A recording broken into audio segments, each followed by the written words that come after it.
Hello guys, welcome to my new blog. तर आज मी जी मिरची असते, मिरची या टाईपच्या ज्या मिरच्या मिळतात ज्याची भजी पण बनवतो, तर त्याची मी आज तुम्हाला एक रेसिपी दाखवणार आहे. भरलेली मिरची आणि तिला फ्राय करायचं आहे आपण तव्यावरतीच. तर ते कसं करायचं आहे त्याचं रेसिपी आज मी दाखवणार आहे. तर त्यासाठी काय काय लागतं साहित्य ते मी तुम्हाला सांगणार आहे. तर व्हिडिओला कंटिन्यू बघायला विसरू नका. तर आपण आता रेसिपीला सुरुवात करूया. तर त्यासाठी आपण त्या ज्या आता मी मिरच्या दाखवल्या ते 6 ते 7 मिरच्या आहेत माझ्याकडे, ज्यांना मी व्यवस्थित वॉश करून घेतलं आहे. आणि त्यानंतर त्याच्यासाठी मी त्याच्यामध्ये भरण्यासाठी जे सारण लागणार आहे ते कसं बनवायचं ते आता आपण बघूया. तर इथे मी हा साधारण अर्धा पेला एवढं बेसन आहे, जे मी आता तव्यावरती थोडंसं लालसर होईपर्यंत त्याला भाजून घेणार आहे तव्यावरती. तर तवा तापलेला आहे, त्याच्यावरती आपण हे थोडंसं भाजून घ्यायचं आहे. थोडंसं कलर चेंज होईपर्यंत आपण याला भाजून घ्यायचं आहे. आणि गॅस आपला स्लो करायचा आहे, जेणेकरून ते करपलं नाही पाहिजे. असं खूप लवकर बेसन करपता कामा नये, त्यामुळे आपल्याला स्लो गॅसवरतीच याला थोडासा रंग चेंज होईपर्यंत आपल्याला भाजून घ्यायचं आहे तव्यावर.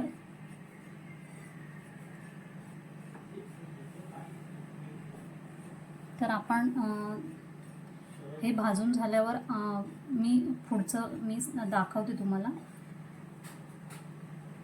तर आता साधारण याचा कलर चेंज झाला आहे, बघू शकता तुम्ही. थोडासा कलर चेंज झाला आहे. तर आता आपण गॅस बंद करून टाकूया.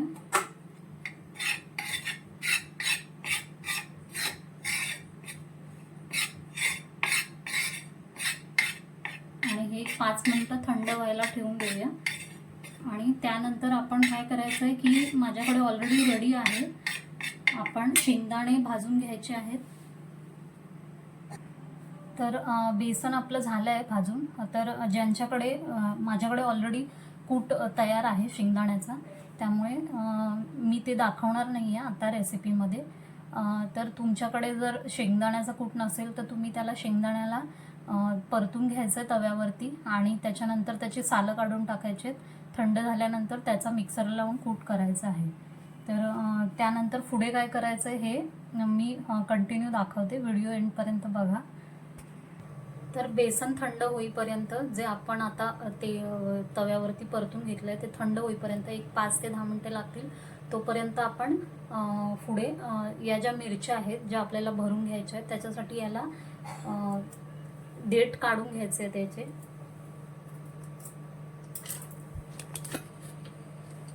तर या मी धुवून घेतलेल्या आहेत.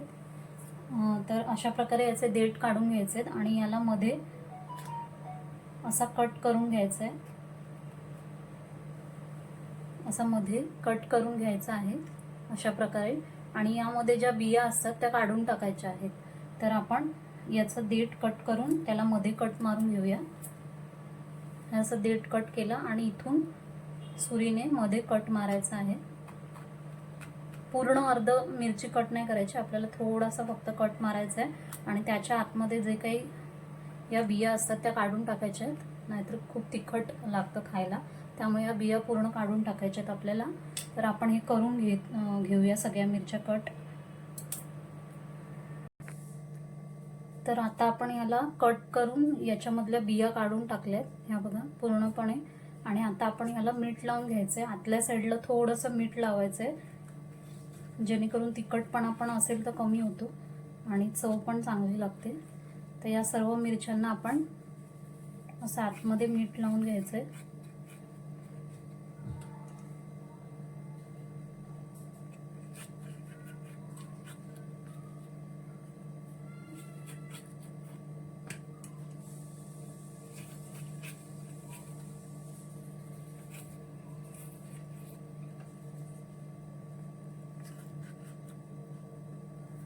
ह्या तुम्ही भरलेल्या ज्या मिरच्या आहेत त्या तुम्ही चपातीसोबत भाकरीसोबत खाऊ शकता किंवा वरण भात आणि तोंडी लावण्यासाठी सुद्धा कामी येतात आणि खूप छान चव लागते याची. तर अशा प्रकारे मीठ लावून घ्यायचं आतल्या साईडला पूर्ण, जेणेकरून त्याचा तिखटपणा पण कमी होतो आणि चव पण चांगली लागते. तर हे झालेलं आहे. तर आता आपण मिरचीला जे सारण लागणार आहे ते कसं बनवायचं ते बघूया. हे आपण मगाशी जे बेसन भाजून घेतलंय ते आता थंड झालंय, अर्धा कप. त्याच्यानंतर अर्धा कप इथे शेंगदाण्याचा कूट आहे, इक्वल क्वांटिटीमध्ये घेतलंय मी.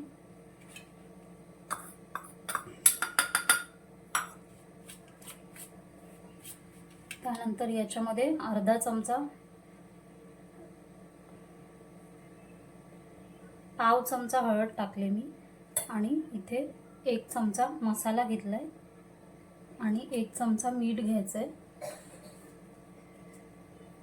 आणि याला मिक्स करून घ्यायचंय. तर अर्धा कप बेसन भाजलेलं, अर्धा कप शेंगदाण्याचा कूट, 1 चमचा, 1 छोटा टेबलस्पून 1 टीस्पून घरगुती मालवणी मसाला घेतलाय आणि पाव चमचा हळद घेतले आणि मीठ घेतलंय मी 1 चमचा आणि हे मिक्स करून घ्यायचंय. आणि यामध्ये थोडंसं पाणी टाकून याला, जेणेकरून ते पडणार नाही तळताना मिरच्या, थोडंसं आपण पाणी टाकून घेऊया यात.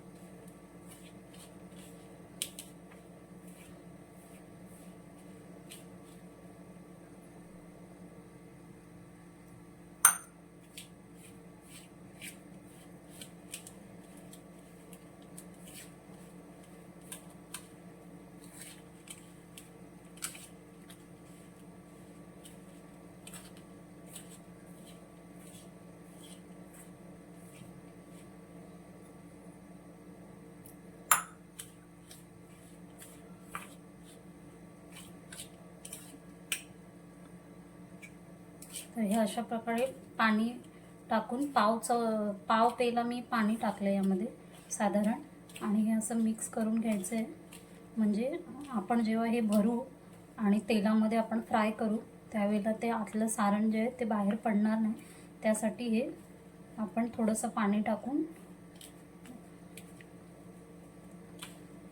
ओलं करून घ्यायचं आहे आणि मिक्स करायचं याला. तर हे अशा प्रकारे तयार झालं आहे. आता हे जर आपण त्यामध्ये भरलं तर ते पडणार नाही फ्राय करताना. तर आपण हे आता भरून घेऊ. थोडंसं हाताने मिक्स करून घेते.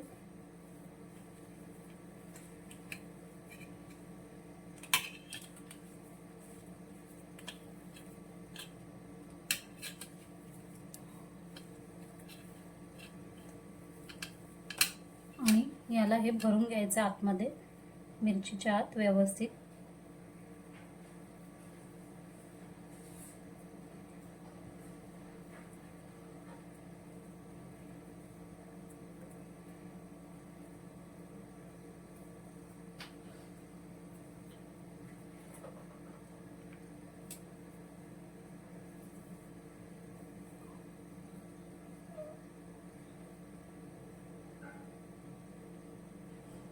अशा प्रकारे भरून घ्यायचे.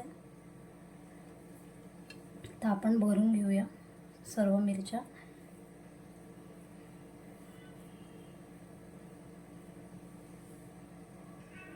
तर मिरच्या भरून झाल्यात आणि मिरची भरून झाल्यानंतर हे अशा प्रकारे दाबून आपल्याला त्याचं तोंड जे ओपन राहतं ते थोडं बंद करून घ्यायचं, असं दाबून प्रेस करून, जेणेकरून ते सारण तळताना बाहेर पडू नये असं प्रेस करून दाबून घ्यायचं.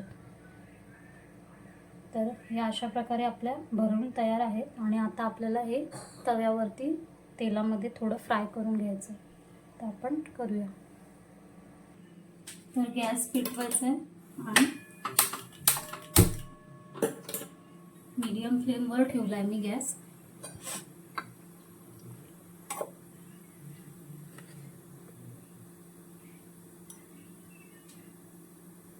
त्यावरती तेल टाकून घ्यायचं आहे.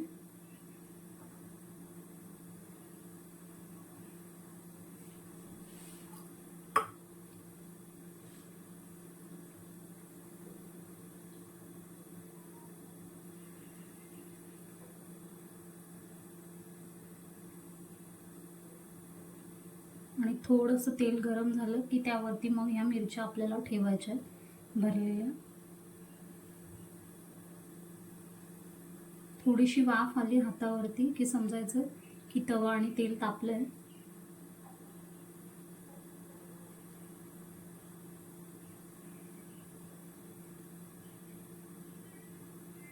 तर आता आपल्याला मिरच्या आपण ठेवून घेऊया या.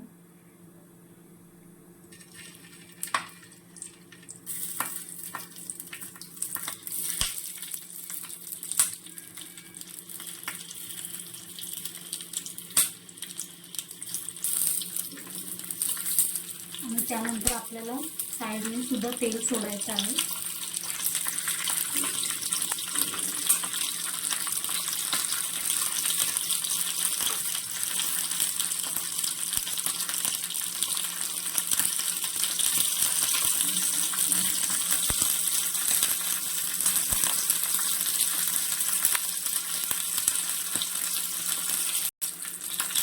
आणि मिरच्या जेव्हा आपण तव्यावरती ठेवतो त्यानंतर आपल्याला गॅसची फ्लेम स्लो करायची आहे आणि 1 मिनटं याला असंच फ्राय करायला द्यायचं तेलामध्ये. 1 मिनटानंतर आपण याला परतून घेऊया. तर आता आपण ह्याला पलटी करूया. दुसऱ्या बाजूने पण शेकल्या गेल्या पाहिजे.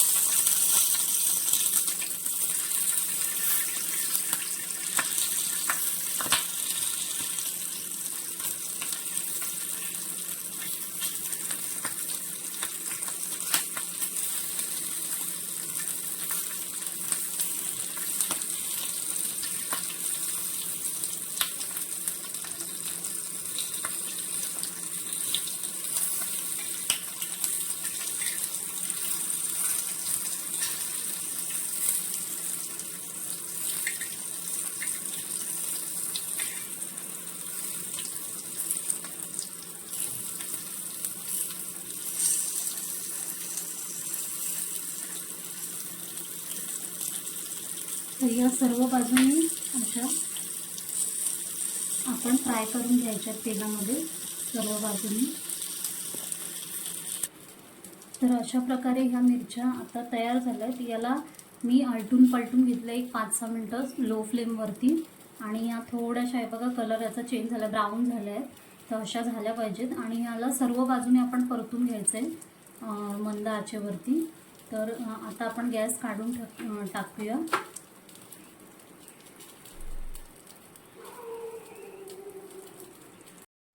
तर अशा प्रकारे ही भरलेली मिरची फ्राय केलेली तयार आहे. आणि तुम्हीसुद्धा नक्की करून बघा ही रेसिपी. तुम्हाला पण नक्कीच आवडेल. त्यामुळे करून बघा आणि मला कमेंटमध्ये नक्की सांगा ही कशी झाली ती. तर ही आपण चपातीसोबतसुद्धा खाऊ शकतो, भाकरीसोबत पण खाऊ शकतो. खूप छान लागते. तर नक्की करून बघा. आणि जर माझी रेसिपी आवडली असेल तर चॅनलला लाईक, शेअर आणि सबस्क्राईब करायला विसरू नका. तर पुन्हा आपण भेटूया अशाच एका इंटरेस्टिंग व्हिडिओमध्ये. So bye bye guys.